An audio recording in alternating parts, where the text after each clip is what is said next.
Welcome to the World Awaits. Travel tales to inspire your wanderlust. Welcome back to the World Awaits. This mini-series is brought to you by Avani Hotels and Resorts. With more than 40 properties across 5 continents, Avani offers city hotels, tropical resorts and retreats in nature. For more, visit avanihotels.com. Hi everyone, how are you, Kirsty? I am deep in edits on my crime manuscript, and I hope to have more to be able to tell everyone about that really soon because I've got some exciting news. But in the meantime, to tip or not to tip, Belle, I know you had some strong opinions about this one. I've got a few strong opinions. That old travel conundrum. Yes, like a lot of Australians, I really resent the requirement, not the choice, to tip in the US, even if the service is bad. If you are paying somebody a wage they cannot live on, is it up to me to make the shortfall? That is my question. I will reward service that goes beyond, but tipping someone just because they did their job sends the red mist across my eyes. I think in Australia, where wait staff are paid a living wage, it doesn't mean we get bad service. In fact, in the majority of cafes, it's competent and courteous, and in our restaurants, it's frequently exceptional. Yeah, that's very true. Love it or loathe it, every country has a unique set of social customs and tipping etiquette, and it can vary significantly, obviously, between cultures. And deciding whether or not to tip is probably the easy part. The real problem is actually knowing or deciding how much to tip, because too little might be considered as an insult, and too much can actually be considered in some countries as flashy and arrogant. Or it might send you broke as well, because in countries too, it's a completely alien concept. So Travel X has put a guide together to help you know whether you should or shouldn't tip. So let's start with what is undoubtedly one of the most loved destinations by Aussies right now, Japan. Japan, you do not tip. The Japanese consider that good service is standard and to tip is an insult. However, in high-class hotels or ryokan, it is acceptable to give a tip, but never directly. It should be placed in a small sealed envelope and given discreetly with a small bow of the head. Alternatively, you can express your appreciation by giving a gift instead. Hotel staff in Japan may be trained to say no thank you if they are offered a tip. Yeah, we were in Japan a few years ago and they definitely didn't want tips. And as you say, and because it's just so polite and they want to provide a good service. So that's why they just find it quite insulting. Another reason to love Japan. And while in Italy, service charges are included in most restaurants, but if not, 10% is actually considered the norm. No one has to tip on top of that, but many do if they think that the service warrants. And in bars, Italians often leave small change when purchasing drinks. Taxi drivers like to be tipped, but it isn't expected. It's probably better practice to actually agree to a final fare before the journey begins. That's not always easy. And in hotels, the same as anywhere else in the world, porters, concierge, and those who provide room service do expect a few euros. Yeah, Spain's pretty much the same. In restaurants, bills always include the service. An extra tip of 5 to 10% on top is customary. And it's best to leave tips in cash, even if you're paying by credit card. If you're eating tapas or snacks at a bar, just round the bill up to the nearest euro. It definitely helps that when it's a cash-oriented society. Taxi drivers expect no tip at all, and they're happy if you round up the fare, especially if they're giving you extra help with your luggage. And a tip of 5% of the total fare is considered very generous, according to Travel X. In hotels, porters receive a euro a bag for room service, and doormen the same. Tip the maid about €1 a night, and the concierge from €1 for basic help up to €5 if they score that ticket that you've been hanging out for. Yeah, and while in Thailand, tipping is not usual, some Thais will leave loose change when they go out locally. And when we were in Thailand, we did tip and they were very grateful. And I also did the Japanese thing and put some change in an envelope for a staff member who I really thought went above and beyond for us. In Bangkok, it says more Western standards are adopted here. So at hotel and upmarket restaurants, there's a 10% service charge. Taxi drivers don't expect a tip, but a small tip is reasonable if service is good, maybe if it's a longer journey. And in hotels, you're not expected to tip. At high-end hotels, service charges are usually included, but tips of 20 to 50 baht, which is just $1 or $2, is still expected like everywhere for porters and bellboys. And in Qatar, although Qatar is one of the richest countries in the world, the workers in the service industry are rarely Qatari, but from third world countries, and on top of that, are very poorly paid.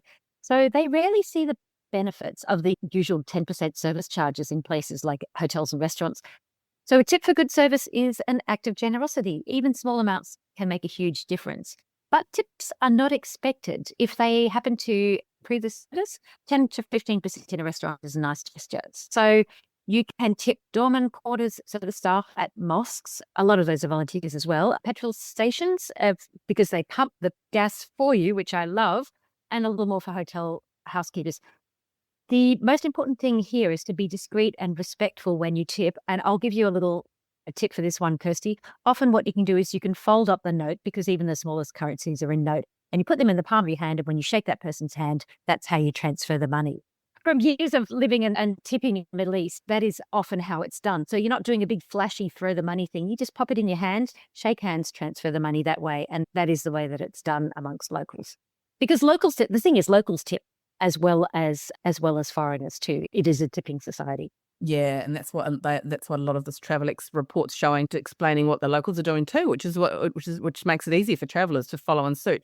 So in South Africa, tipping is widely practiced and well received. In restaurants and bars, particularly in upper class suburbs, service charges likely to be included in the bill, between 10 to 15%, and this is a standard rate to tip in the absence of that charge. In hotels, leave tips for housekeeping, same like with everyone else. And porters may be paid, but taxi charges don't include a tip, and 10% is the norm. And look, I think we finished on the one that the Australians struggle with the most, and that is North America. Tipping is embedded in the culture. In Canada, expect 15 to 20% to be added to restaurants. Here's the red mist coming down. You tip porters, you tip taxi drivers, and when you buy a drink at the bar, you leave between 50 cents and $2. Down south in the US, the report suggests stacking your wallet full of $1 bills for porters and bellhops. At bars, spas, 20% in the restaurants. To supplement, let's be blunt about it, the low wages of the workers. But the bottom line, according to TravelX, is if the service wasn't up to scratch, don't leave a tip. Don't know how you get about that in the US. And we will put a link with other advice of other countries around the world in the show notes.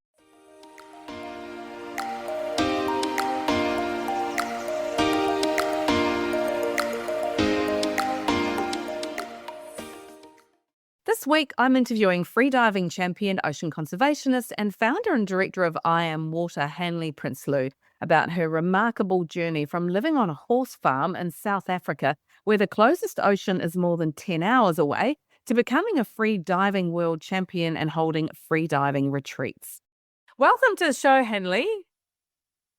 Thank you. Good to be here. It's so great to have you on the show. Let's start by tell us a bit about how you went from growing up on a horse farm 10 hours from the ocean to being an ocean conservationist and a free diving record holder.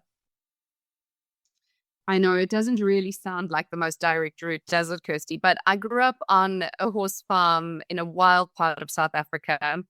And for me, my love of the ocean actually started with a love of wilderness, of nature. I think these things are very similar when we immerse ourselves in wild nature. And growing up on the farm, we had a river, a dam, a swimming pool, and my sister and I dreamt of being mermaids. And we would spend hours swimming underwater and practicing our breath hold. And we used to freak my mom out, completely disappearing below the surface of a brown farm dam, swimming underwater, pretending to be mermaids. So in my 20s, actually, I was studying in Sweden, of all places. It gets even more obscure, right? Because Sweden and freezing cold fjord.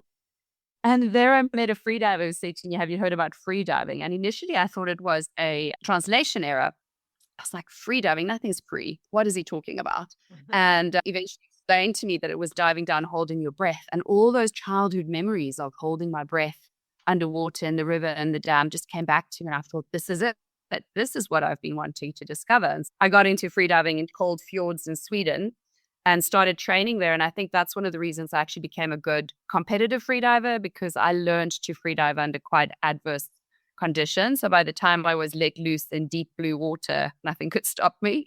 But also I have a very deep love of the African continent and particularly South Africa. And I was working at the time as a social political documentary filmmaker, speaking about social injustices and the future of South Africa. And so for me, this love of the ocean and this love of the people of South Africa came together in the type of conservation that I'm most passionate about, which is connecting people to the ocean. Wow. So how did you go from doing that to, and obviously you were competing competitively, to then actually holding retreats? Have you been doing that for a while? And how did you make that sort of evolution? And what's your life like now? How's it weighted as far as what you're doing?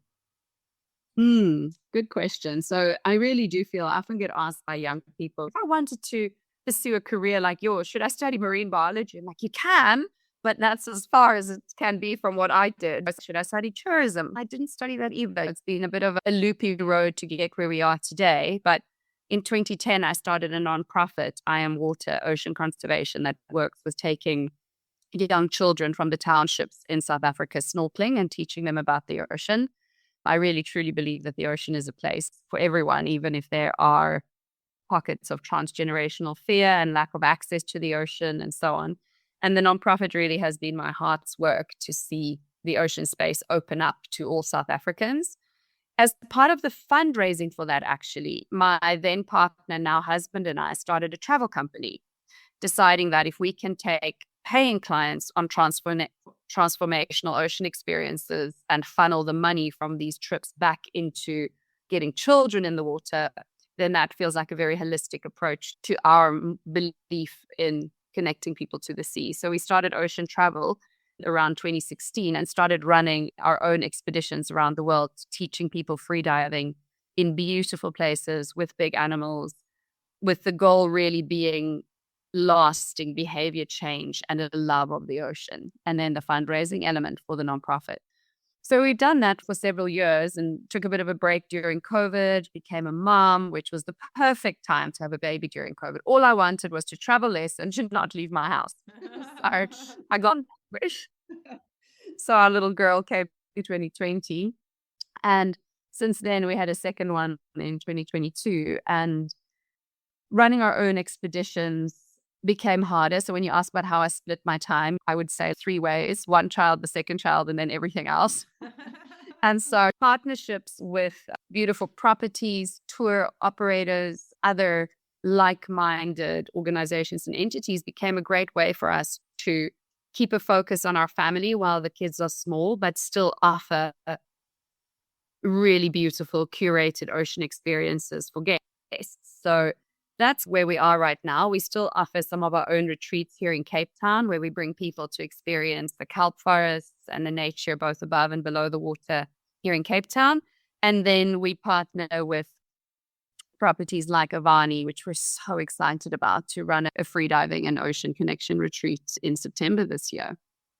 Yes, and Oldie is amazing, a beautiful part of the world to do it. So what do you think it is about freediving that sort of surprises people when they do it? And do people who've never done it before give it a go? It's an interesting one. I feel that freediving has reached the mainstream in the last couple of years through various documentaries, just general growth of the sport. And there's a couple of different perceptions of it. I think some people think, when they think of freediving, they think of the documentary The Deepest Breath on Netflix, or The Big Blue, the old Luc Besson classic, and they think of rope diving and going deep and pushing limits. Other people think of spearfishing or like a extraction from the ocean. And I think for me personally, having transformed myself from a competitive freediver to more an ocean connection guide, I think freediving offers the most beautiful, soulful, accessible way of accessing the ocean, of learning about your body, about learning about the ocean, and doing it in a way that really is accessible to everyone. And I think for me, that's the beauty of freediving. You don't need days and days of technical training like you do with scuba diving, because the equipment is inherently so risky to breathe air underwater. Freediving is generally just learning about your breath, learning about your body in water, snorkeling, taking a big breath, and going down. And anyone can do that. And that's really always my mantra, is that anyone can do freediving, and you do it within what's comfortable for you. And I think when taught and experienced in this way, it offers a really beautiful way for people to enter the ocean in a calm and non-competitive, non-judgmental way, just using your breath and your body. And what do people say after they do it? What surprises them about it? What do you think they discover the most from doing it? To begin with, nobody thinks they can hold their breath for more than 20 seconds, which is fascinating. Because anyone who can count to 20 seconds can try, right? And everybody has a bigger capacity for holding the breath than they think they do. And a lot of that is, I think, having somebody unlock it for you, talk you through it, explain what your body's experiencing, and then grow in your breath hold. So I always hear, I had no idea I could hold my breath for that long. I didn't know my lungs could be that big. And all of that is just basic techniques in lung expansion, stretching, how to take a big breath. So there's definitely a lot of, I never thought I could hold my breath for that long. And then there's also the other side, once we get in the water and actually go down, where people just say, it's so peaceful, it's so calm. I love being down there. I didn't realize it would be so easy to get down there. So on these retreats, we take somebody from being a total beginner to holding their breath to anything over 1.5 to 4 minutes, diving down to, if their equalization, their ears are working fine, anywhere from 5 to 20 meters. So people really have an opportunity to explore the sport of freediving in a very safe and curated, personal way. And obviously they're getting some sort of meditative, so there's a strong wellness aspect to it. But what about the conservational angle? So are you, is part of this about educating people about the importance of conservation and marine conservation? Absolutely. My whole mission with getting people to get in the water is to fall deeply in love with the ocean. And I really do believe in the old saying that we protect what we love. I think that is a very true human behavior.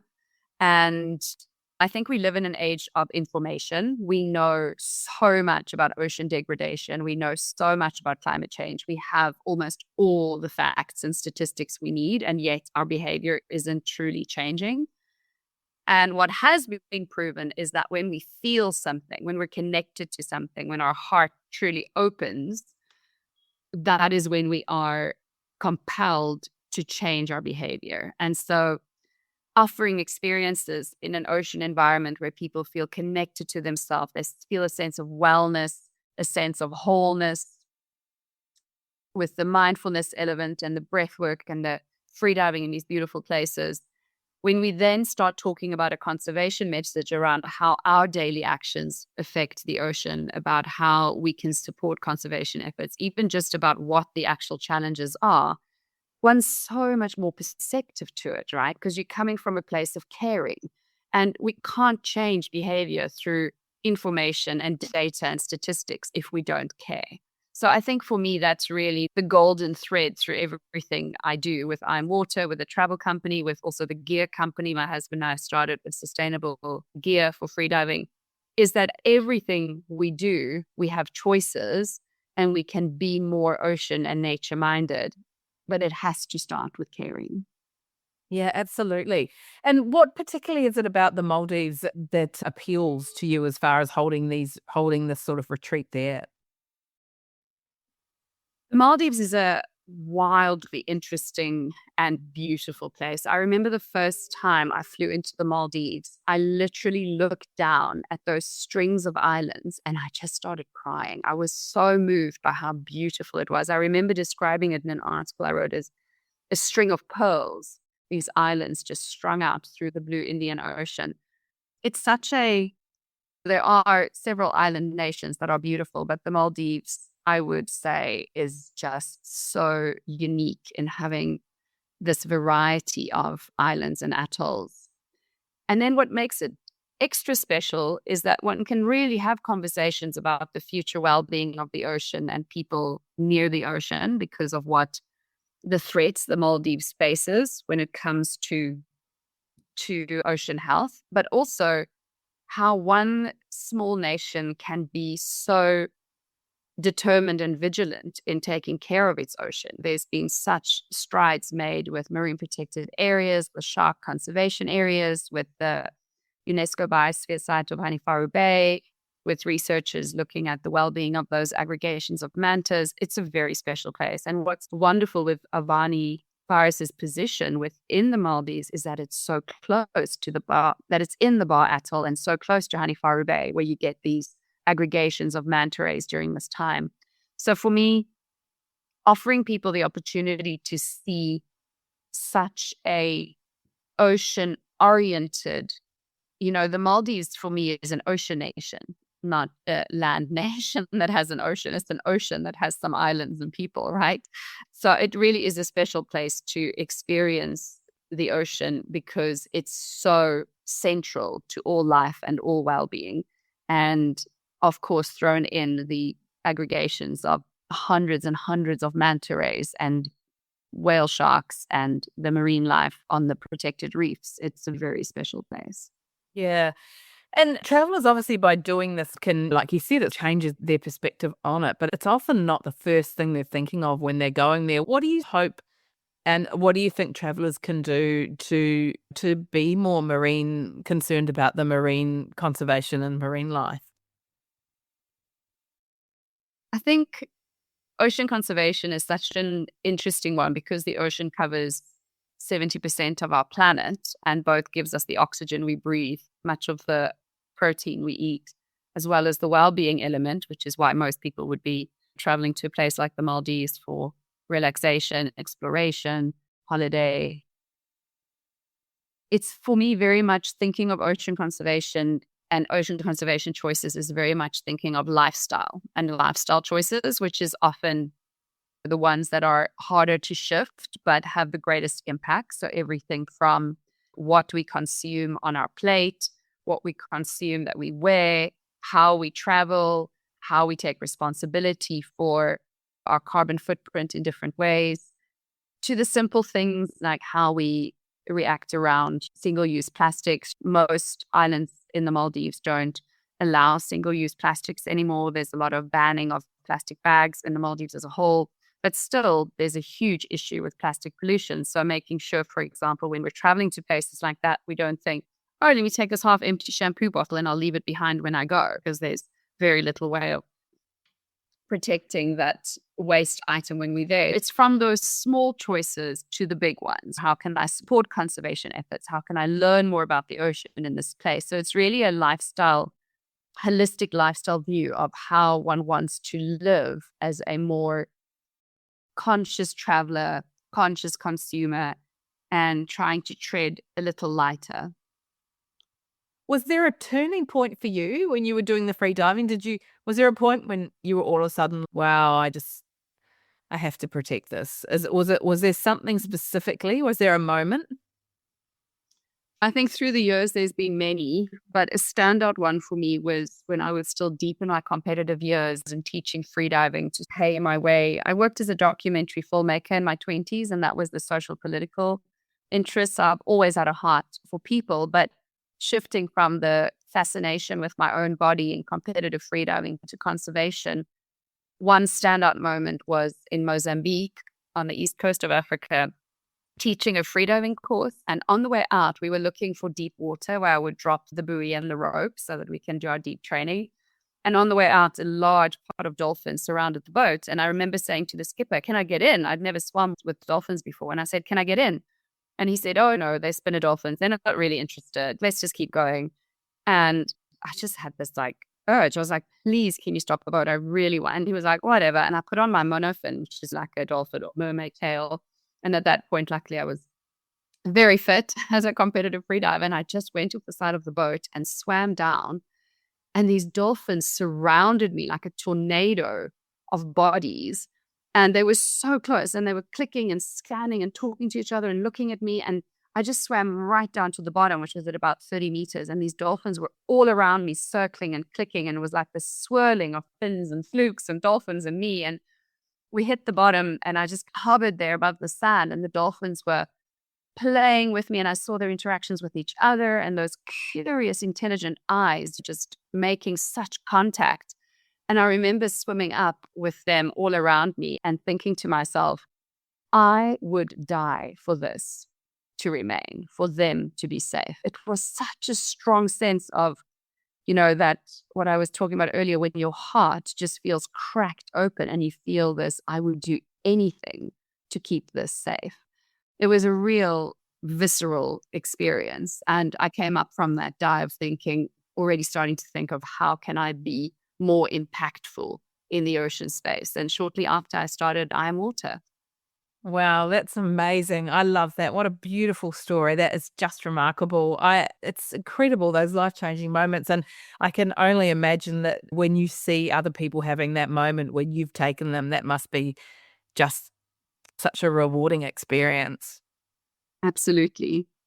And having children as well must make it even stronger because you're obviously now thinking of the next generation and the importance of ensuring the sustainability for them. Absolutely. It really does add a whole new layer to that urgency. I think I had a similar one of those other standout moments when I was pregnant with Ava. I was 7 months pregnant and had the opportunity to go back to Mozambique and swim with a pot of bottlenose that I've been swimming with the last 15 years. And they're very curious inshore community of wild dolphins that I'd gotten to know very well through the years, and had this opportunity to go up there like just before the pandemic started, just before Eva was born. And I'm not sure if but dolphins with their echolocation and almost ultrasound sonar underwater, they can see the fetus inside when they scan you, when they click with their echolocation. And I got in the water and they came around and they were looking at the baby and they were clicking and scanning, and they came so close to my belly that their rostrum, their nose area was almost on top of my belly as they were scanning and looking at her underwater. And they name every creature they encounter. So they have a click name for me, they'd have a click name for you. And so I had this strong sense that my little girl got her first name. It was before we'd chosen a name for her, that her first name was in dolphin click language. And that experience, also just that sense of she had this experience in utero. Now that she's 5, she can swim. I'm waiting for an opportunity to take her back there and swim with them by herself, but also thinking, I want this to exist for her when she's an adult. I want these animals and these environments and lake landscapes to be healthy. And it can sound like a selfish motivation, but if it changes our behavior to the positive, then I think it has a true root, so to speak. And yeah, so I do think that having children, you feel that extra urgency and also responsibility, because I chose to bring 2 children onto a very overpopulated planet, right? So it's both because I want to protect for them what is here, but also take responsibility for the choice of having had children. Yes, of course. What's something that travelers can do? What would be one thing that you would say to people if you are going somewhere where there is vast marine life or the opportunity to connect with the ocean? What's one thing that you would say to people to make sure they do? Yeah, I think oftentimes when people travel, they would instinctively trust the operators attached to the property they're staying at, for example. And I think it's really worth doing a little bit of research and seeing what codes of conduct they follow. Do they have marine scientists who work with them?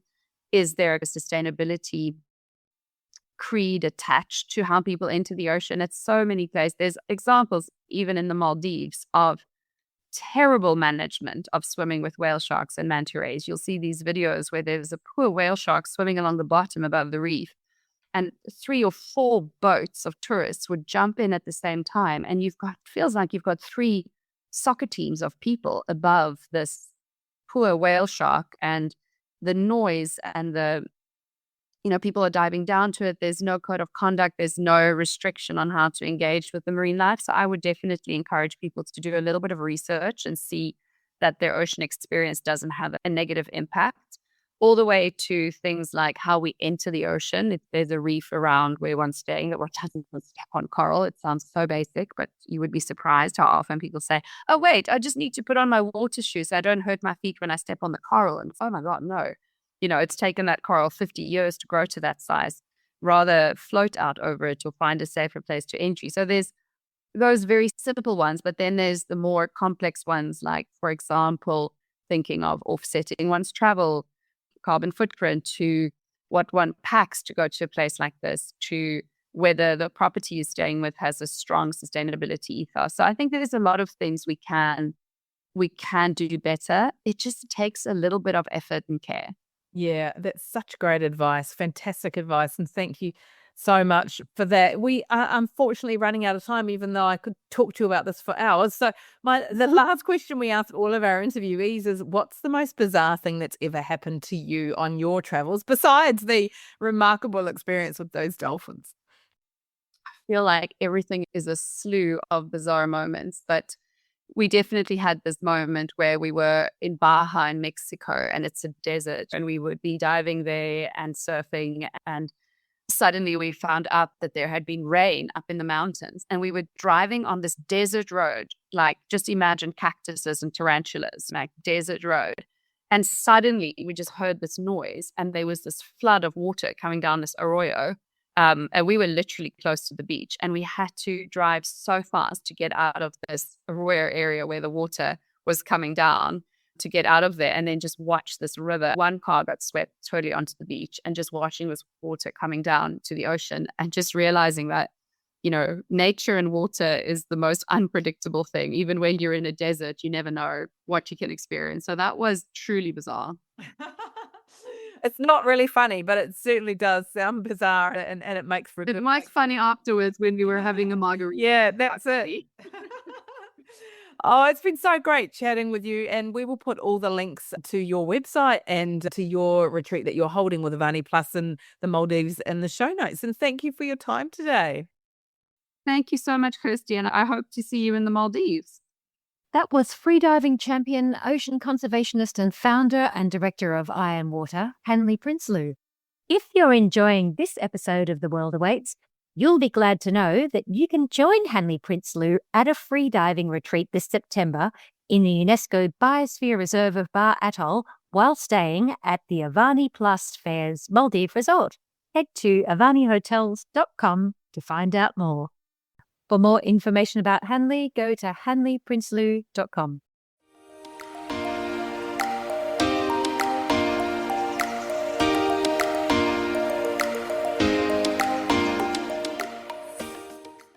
Our tip this week is new research from travel insurance, which has found the average Aussie is sitting on 73,000 frequent flyer points. So this week, the tip is about how to maximize your frequent flyer points. I have a huge stack of frequent flyer points, so I'm very interested in this research, which found that while we're sitting on a lot of points, most of us are failing to cash in on them. And we're talking about points typically earned from airline loyalty programs and reward credit cards. Travelinsurance.com.au CEO Sean McGowan says that's untapped value sitting in the average Aussie's reward account. He said if we took the average of 73,000 points and put a dollar value on that, it could be worth anywhere between $500 and $3,000, depending on how you redeem them, which airline you use, and whether you fly economy or business class. Yeah, the survey found that 22% of Australians don't even know their points balance. So that's thousands of dollars in unused travel sitting idle. And Gen X and millennials are the ones who typically cash in, while boomers and Gen Z let the travel points slide. So travel insurance has 5 tips to maximize your points, starting with review your frequent flyer points balance regularly. It's obvious, right? But we're obviously not doing it. And set a reminder to check your points balance at least every year. It's a simple way to make sure you're keeping track of your earning rate and see how many points you've built up so that you can then redeem them on flights or on other rewards, depending what you want to do with them. And keep in mind that with most travel programs, it's a case of use it or lose it. You need to be earning and redeeming them regularly or the points will just expire. Oh, absolutely. Look, we were booking flights to Cairo just the other night and my husband found a massive pile of points. So yay, we're going to pull them. Secondly, the advice is that you align your everyday spending. So if you have a rewards credit card, you can earn frequent flyer points on everyday purchases like groceries, fuel, insurance, and utility bills. And in some cases, even when paying rent. Just be so sure to pay the balance off in full each month to avoid those hefty interest charges. Plus, some rewards credit cards offer over 100,000 travel points when you first sign up. You just need to pay the annual fee and meet the minimum spend within the first few months. Yeah, and while we're talking points and not status, I should drop in that by doing that, linking all of our spending, I got gold status on Virgin. So it was actually a colleague of ours, Sarah Marie Cameron, who helped me out with that one. So we were sitting in an airport lounge, courtesy of her, because I didn't have that gold status. And she's also Sarah Marie's a presenter and actor and comedian as well. You can look her up. And she gave me this great advice. So she said, split your shopping into $100 payments and swipe that Flybuys because you get status points. So you'll get the frequent flyers, obviously, also, but then also the status points. And also the advice is to double dip on earnings. So you can earn bonus points by booking flights, hotels, or car hire through your airline's shopping or travel partners. So on top of the points you earn from your credit card. And these bookings often come with bonus points promotions. And when combined with a points earning credit card, you can basically double. Also, compare redemption values. Not all points redemptions are equal. Flights, particularly upgrades or long-haul routes, tend to offer the highest dollar value per point. In most cases, using your points for flights beats redeeming them for merchandise, gift cards, or cashback. And link your frequent flyer number to all booking sites. Always add your frequent flyer number to your account or profile when you're booking flights, hotels, or car hire through third-party sites like Expedia or Webjet. Missing out on points because you forgot to link your account is one of the most common mistakes travelers make. Unfortunately, most airlines allow you to claim missing points for eligible flights within a certain period after travel. So just log into your frequent flyer account and submit a claim, and make sure you have your flight details handy and they'll be listed on your e-ticket or boarding pass. And for more, just go to travelinsurance.com.au.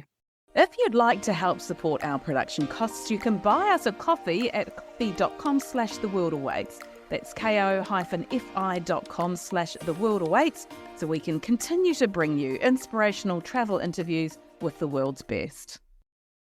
If you've enjoyed this episode, please give us a rating and review on Apple Podcasts. Click on our profile, scroll down to the bottom to ratings and reviews, and if you're on Spotify, go to our main page and click the 3 dots underneath our photo, or simply drop us a line at hello@theworldawaits.au. We love nothing more than hearing from our listeners.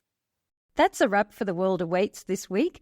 Click to subscribe anywhere you listen to your favourite pods. Thanks for listening. See you next week.